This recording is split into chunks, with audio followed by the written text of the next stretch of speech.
And good morning, everybody. It should be Saturday, I hope, I believe. Is it the 19th of July? And it should be 7:30 here in Colorado and 8:30 Central Time for those around Oklahoma, Skiatook, or other areas.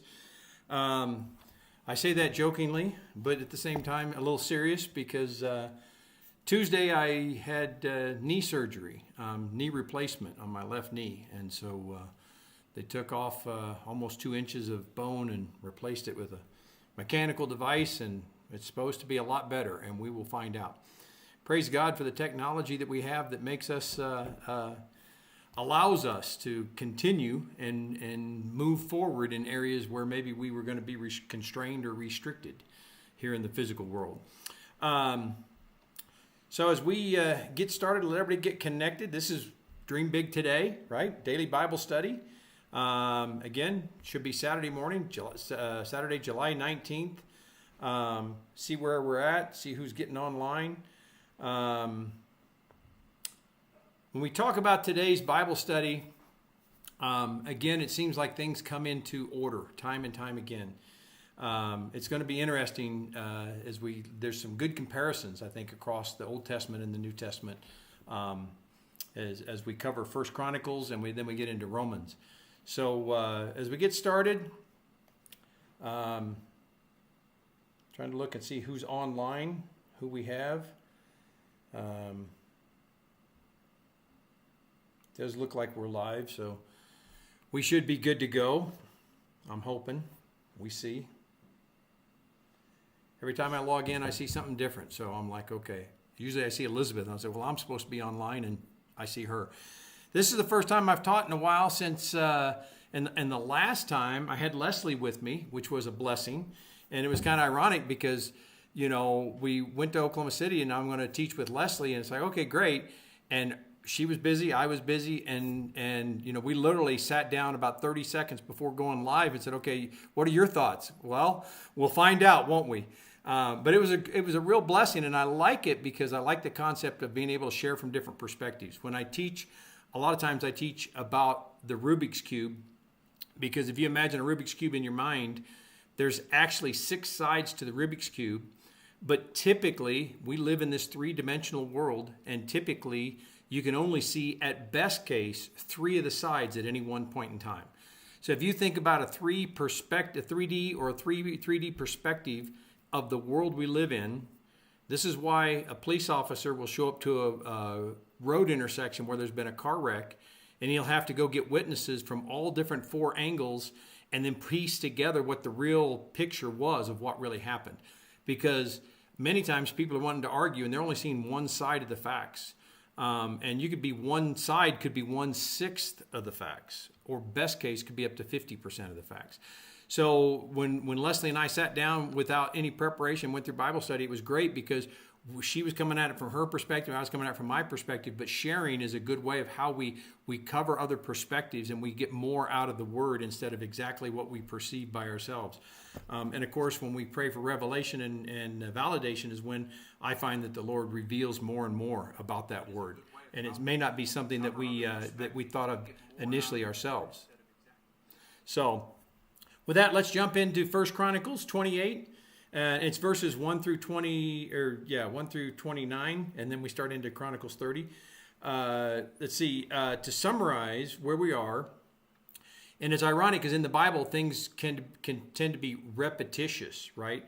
So over and over, we hear about King David's reign from a slightly different perspective. Again, like that Rubik's Cube, from a slightly different angle. And so here in Chronicles, we see it from a different perspective. And we see the end of David's reign. And remember previously when we looked at it, you know, it talked about how weak David was and how cold he was. And, you know, it made it sound like the transition from him to Solomon was out of desperation. And here it sounds like it was very orderly or organized, right? So 1 Chronicles 28:2, David rose to his feet and said, "My brothers and my people, it was my desire to build a temple where the ark of the Lord's covenant, God's footstool, could rest permanently. I made the necessary preparations for building it. But God said to me, you must not build a temple to honor my name, for you are a warrior and have shed much blood." Now, it's kind of ironic because, David fought in a lot of wars, but from the time on, from Goliath on, every time David fought, it was typically because the Lord had him in a situation where he had to fight, or the Lord called him to fight, right? So he was to dominate the area around Israel for a cause and a purpose. But that also disqualified him from building the temple. And so there's a lot to be learned out of this from a couple of perspectives. One is, David had it in his heart to build the temple for the Lord. He really loved the Lord, and he wanted to deliver that for the Lord. But that wasn't his calling. And God had to show him, no, this is your calling, is to just prepare for the building of the temple. And so David had to settle for that, and he did quite well. But it was him understanding what his calling was. His calling was a calling of preparation, not one of provisioning of the temple, right? So David provided really the peace in the area by conquering the area, removing the opposition, the other nations, right? And this peace would last throughout all of Solomon's reign. So that's a key point to understand. And Solomon, his Hebrew name means peace. So all of this is tied together, that he had a very peaceful reign. Solomon was established to be a very peaceful leader, and he could afford to be because of what David accomplished for him, right? So Solomon was never able to leverage the provisioning, right, of peace. If he didn't have that, he would not have been able to build the temple, right? So he had to be able to leverage that peace in that. But it wasn't just the peace that David provided. He provided more. So let's look at 1 Chronicles 28:4. Yet the Lord, the God of Israel, has chosen me from among all of my father's family to be king over Israel forever. For he has chosen the tribe of Judah to rule, and from among the families of Judah, he chose my father's family. Remember, there's family of Jesse, right? And from among my father's sons, the Lord was pleased to make me king over all of Israel. Now, David is reminding everybody of this for some reasons. But if you remember, when Samuel came to Jesse's family and said, I'm going to anoint a new king, right? David wasn't even there. And in fact, Jesse showed all of his other sons, because he didn't even feel that Jesse was worthy, right, to be the king. He was the smallest. He was the youngest. He was the most immature in their estimations, right? And yet, being the small guy, he was the one that stood up against Goliath. And so it showed that God was constantly always using the person that you would think, that man would think is the most ill-prepared. And yet God always shows that through him, it can occur or be accomplished anyway. And that's exactly how David slew Goliath, right? So David was small in stature, but he was able to accomplish so much despite that, right? And he's just reminding everyone that he came from very humble beginnings, but really it was God acting through David that allowed him for all the success that he was able to claim, right? For all the riches he was able to acquire. And then it goes on to explain that God had chosen Solomon now to be his heir, to follow him and to be the next king, but it was Solomon's task to build the temple. So he's preparing the Israelites, he's preparing the people for the fact that, my reign is over, but your mission is going to continue on, right? In verses 11 through 13, David provides the plans for the temple, and very detailed, right? So again, he did a lot of preparation to enable the temple to be able to be assembled, right? Again, all of this is preparation. So my wife and I always talk about preparation, order, and provision. And you find when you follow God and you focus on preparation, God's order comes upon it, and the provisioning just occurs naturally. And that's what we find in this entire story today. So in 1 Chronicles 28:14, David gave instructions regarding how much gold and silver should be used to make the items needed for service. This is for the services in the temple. So David not only had detailed plans for the building, right? But for the majority of resources that were going to be needed to make the building, but also for how to conduct the services in the temple and all of the resources that were going to be required to support that. So it was extremely detailed. And I think, I deal a lot of times with people that feel like that, well, God's leading me, so I don't need to plan. No, God leads you, but he leads you through your planning. That's how, when you lay out your plans before the Lord, is how God can show you, don't take a left turn, take a right turn. And now you can let God steer you, but you're still steering based off of a plan. And that plan is usually heading toward a destination that you and God have agreed upon, right? So he can lead you, but you have to cooperate with him in this process.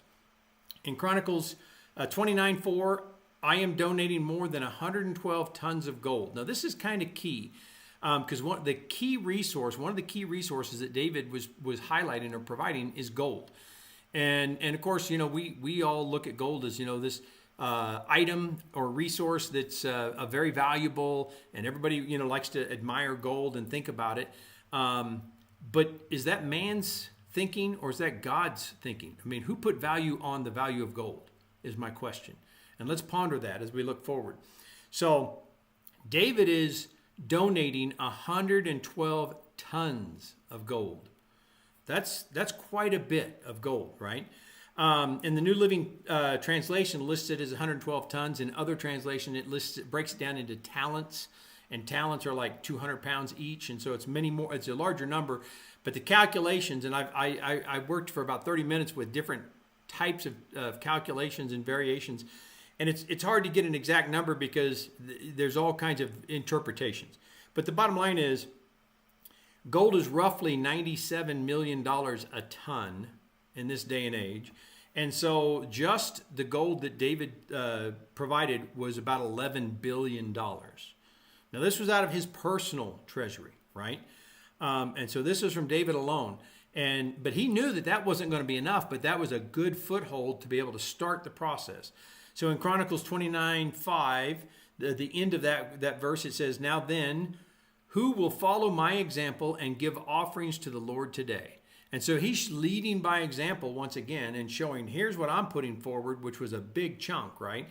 And when you think about it, then in Chronicles 29:7, for the construction of the temple of God, they gave about 188 tons of gold. Also 10,000 gold coins, which I'm not even going to count that. But if we just look at the 188 tons, right? Well, that equates to about an additional 18 plus billion. So David gave 11, and all of the rest of Israel gave 18. But in all of that sum of gold and all of that sum of value, let's think about it this way. Nobody gave all. Nobody gave 100%. Even David, he retained stuff because he had to still run the kingdom. He had to run the palace, and he had to hand something over to Solomon that could afford to run itself, right? So they had crops in the field, they had herds and things they were managing. They were paying people for services, right? So he didn't give 100%. He just gave a chunk. He gave a slice, right? So it gives you an idea of the wealth that they controlled and contained if they were able to give this amount so freely, right? So in that, we look at Chronicles 29:9. The people rejoiced over the offering, for they had given freely and wholeheartedly to the Lord, and King David was filled with joy. And again, so all of this was that this didn't hurt them to give. They had been working and saving and doing this for a purpose, and they were fulfilling their purpose in doing this. But in all of it, they gave joyfully. And I think that's part of what the Lord is looking for, is that when we give, we're giving joyfully. We're giving out of joy, not out of debt. Not out of, well, I got to give to the church, or, well, I got to help this guy and it's going to hurt me. That's not joyfully. It's like, hey, look, I have more than this guy. I can give him this and it's not going to hurt me. We'll figure it out. You know what I'm saying? That's what he wants. He wants that joyful giving from our heart. And Chronicles 29:16, O Lord our God, even this material we have gathered to build the temple to honor your holy name comes from you. It all belongs to you. Another key point here is that David understands all of this that he acquired wasn't on him. It was God working through him. God enabled him to acquire this wealth, such that giving the 112 tons of gold was nothing, because it's all God's anyway, right? He's just managing it. David is just being a steward. This is a really good display or representation of stewardship. That's how God created us to be stewards of the resources that he provides us, right? And David was managing them quite well and set basically Solomon up for success.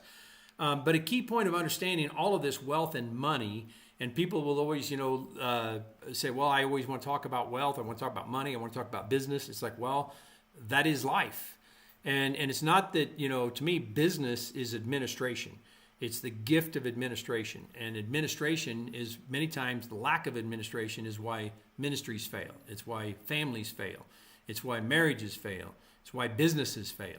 And so I say that we need to look and engage in that more openly, and we'll find that God will lead us to success. But what I want to hit on this is that when we look at gold, where did gold get its value? Did man say that, hey, gold is something precious that we should strive for? God created everything. And if we go back into Genesis and we look at when things were created, man doesn't necessarily have such a big fixation on gold. He acquired it from God. Because in Genesis, we'll learn where everything was created. In Genesis 2, it talks of the land of Eden and of the garden and of the river that waters the garden. In Genesis 2:11, the first branch coming out of the river, called the Pishon, flowed around the entire land of Havilah, where gold is found. The gold of that land is exceptionally pure. And it goes on to list other, riches and resources that are in that area. But let's understand where this is at in the creation process. This is before Eve is created. So God is already showing us that he is providing us resources for us to be able to manage, to leverage here in the garden that he created for us, right? No matter how much we've trashed it. So why would gold be listed so early in Scripture if it weren't important? And that's the question I think we need to think about. And it's a primary resource that God provided for us to steward. It's not for us to own and hoard, but it's for us to manage. Now, in this modern economy, we're leveraging money, US dollars, instead of gold. But the key is, one of my big complaints is that we got off of the gold standard in the early 1970s, and that's what has caused a lot of our financial woes in this country to this day. And it's something I think that needs to be addressed. But I'm not wanting to preach about that. I'm wanting to preach about the value of understanding stewardship and stewardship of whatever resources we're provided, right? In this, God gave us certain resources, and gold is one of those to understand. But we can replicate that. I don't care if you want to look at rubies, if you want to look at any resource. Land is a resource. Time is a resource. When you look at any resource, think about it from a stewardship perspective, because that's what God put us here to do. As we close out in the Old Testament, I'll summarize that we know Solomon was named king, and he was set up pretty well for success. In 1 Chronicles 29:23, so Solomon took the throne of the Lord. Again, we see stewardship here, right? In place of his father David, and he succeeded in everything. And all Israel obeyed him. All the officials, the warriors, and the sons of King David pledged their loyalty to King Solomon. So this makes it sound like a very smooth transition, a little slightly different perspective, but that one of simple order, organized, and control, a transfer of control from King David to Solomon. So it's a little contrary to some of the other depictions, but more importantly, how contrary is it to other transitions of power when you look at other kings that were literally killing people to be able to seize power and then having to kill the families of those people to stay in power. And so it portrays a more orderly fashion the way God intends things to happen, right? But through this, David, through his loyalty and love for God, was able to fulfill his role in preparation, in preparing a peaceful environment for Solomon to take the lead. And it wasn't simply about the money, but the loyalty of the various tribes and of the military. Think of it this way, that all of those key leaders, when they gave their gold, they're showing their loyalty and they're pledging their loyalty toward the building of the temple. And that's what David wanted in his heart, and God gave him that fulfillment by at least fulfilling the step of preparation. David could have gotten prideful. Think about that. If David would have gotten prideful, I'm building the temple. That's my heart. That's what my will is, right? But it wasn't God's will. But David didn't get prideful. He stayed in his lane. He fulfilled what God called him to do, right? But imagine what the kingdom might have looked like if David had attempted to build the temple by himself, right? Imagine the chaos that might have been there. If David had pursued his own vision instead of God's vision, it might have left a completely different landscape for Solomon to have to try to deal with. So we just see that, God is a God of order. He's a God of peace. And when we work with him, things tend to work peacefully. They tend to work gracefully. And I think that's something that we need to understand as we engage with all the issues that we deal with in our life and where we're going, right? So now let's look at we'll transition to the New Testament. And here we set the stage a little bit. Paul is explaining a lot throughout all of the Romans teaching. And we're in Romans 5, 6 through 21. And Romans 5, 6, when we were utterly helpless, Christ came at just the right time and died for us sinners. He came at just the right time.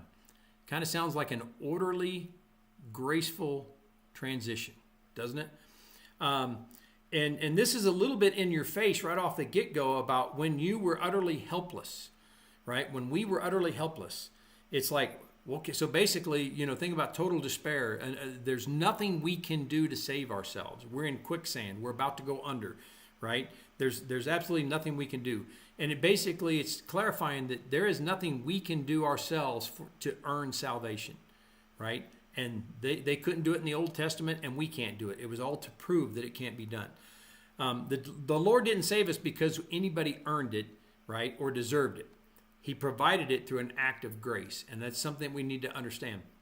Throughout history, there are examples of people giving their lives for others, typically someone that they deem is worth saving. Many times in the military, you'll see that one guy, sacrifices himself to save his brothers, and he'll call them his brothers in arms because he cares about them and he wants them to be able to continue. And so he's willing to sacrifice himself, and that's that dying love that someone is willing to give.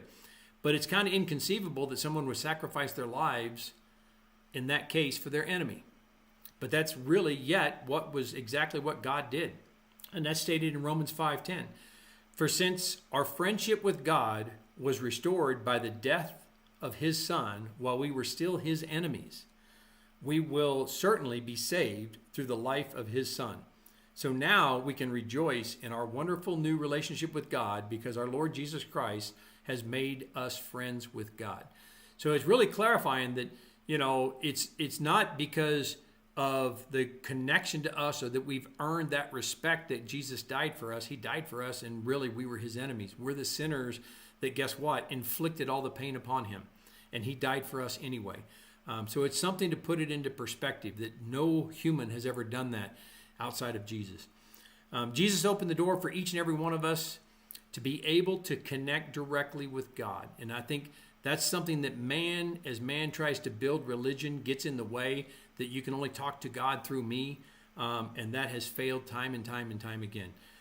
Even when that man can be a dedicated priest, he's not there for you to connect to God. He's there to hand you a connection where you can connect to God. And I think you have to think about that. I call it my string theory. I go to different preachers, even different students.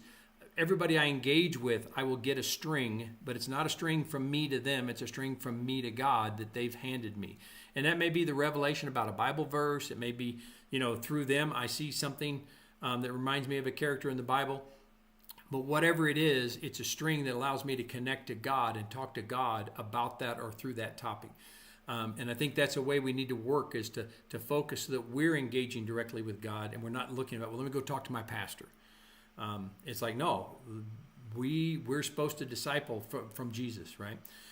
So Paul then contrasts Adam's sin to the grace provided by Jesus several times and shows a few different traits. God's grace overcomes the death brought up with sin. God's grace overcomes condemnation and provides right standing with God. This leads to a position of righteousness, not one that we've earned, but one provided by Jesus and what Jesus did for us, right? And this is summed up in verses 18 and 19. Romans 5:18, yes, Adam's one sin brings condemnation for everyone, but Christ's one act of righteousness brings a right relationship with God and new life for everyone. Because one person disobeyed God, many became sinners. Really, all of us became sinners. But because one other person obeyed God, many will be made righteous.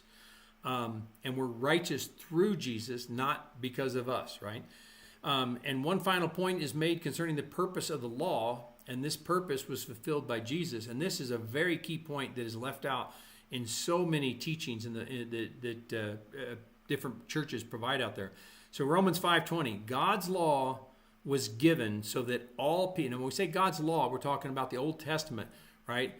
All the law, the 10 commandments, all the commandments that the Israelites attempted to try to fulfill, right? God's law was given so that all people could see how sinful they really were.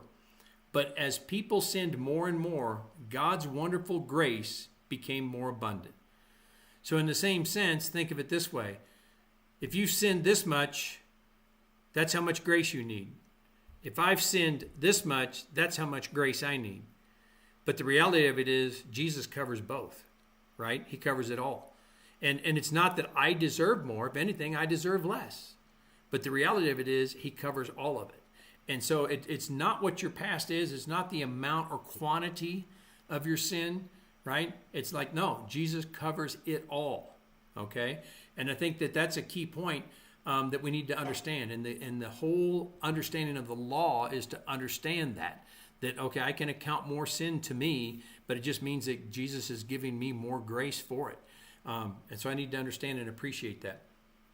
We'll jump to Psalms 15, and this is a short one.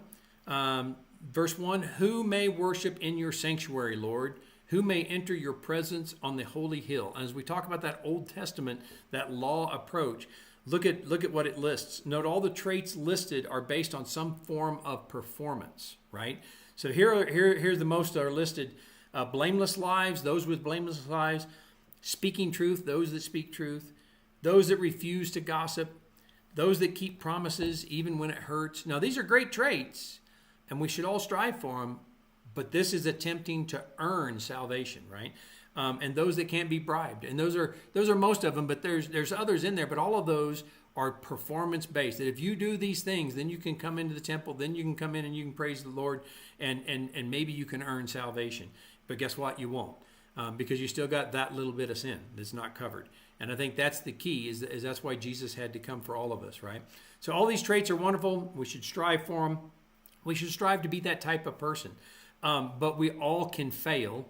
And it's not that we need to count our failings, because grace is provided for that. But it's that we need to push on. And Jesus fulfilled just what he spoke of, providing us the grace for when we can't measure up, for every time we fail, right? And we're going to close out with Proverbs. It's Proverbs 19, verses 18 and 19. In verse 18, disciple your children while there is hope. So disciple your children while they are young. Disciple them while they will listen, right? Otherwise, you will ruin their lives. So the bottom line is correction is best understood when the child is young and they're willing to receive it and apply it. You'll see is when they become teenagers, they become young adults, they become rebellious, and a lot of it's because they want to learn, they truly want to walk on their own 2 feet. But if you haven't instilled in them the correct boundaries yet, then it's too late, because they're not going to listen, right? And so there's some value in all of that. And it's a big issue with society today that we have generations that don't understand consequences of their actions. It's always everybody else's fault, right? So they have no sense of consequence. And so they expect to be able to pick up their lives and drive on and let somebody else carry the issues or the consequences of that, right? And even society has coined this new term called a victimless crime. There is no crime that doesn't have a victim. And there is no such thing as a victimless crime. But that's another way of trying to shuck the consequences of poor decision making.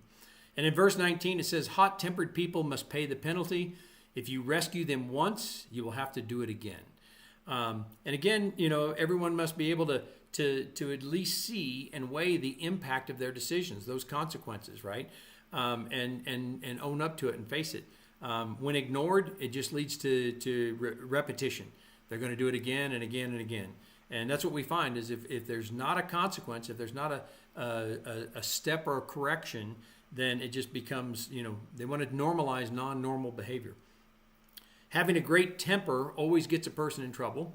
If you help them get out of trouble once, it's very likely to lead to you to have to help them get out of trouble again and again, right?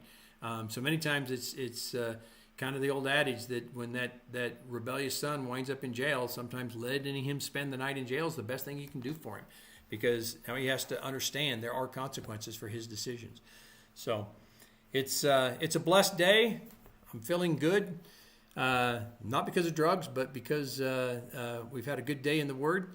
And my knee is going to be on the mend and on the healing, and I'll see you in a couple of weeks. I hope everybody was blessed with today's teaching. Be sure and leave some comments in the comment section, and one of the girls will get back with you. Be blessed. We'll see you next time. Bye-bye.